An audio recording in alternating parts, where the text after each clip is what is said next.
スイフトの人です。イエーイ。これはもう富士壺のフロントパイプが変わってるんですよ。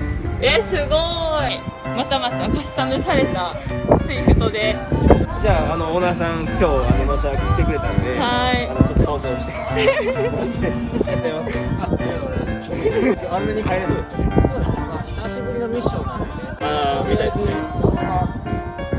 新しい車のご利用もらいに。ありがとうございました。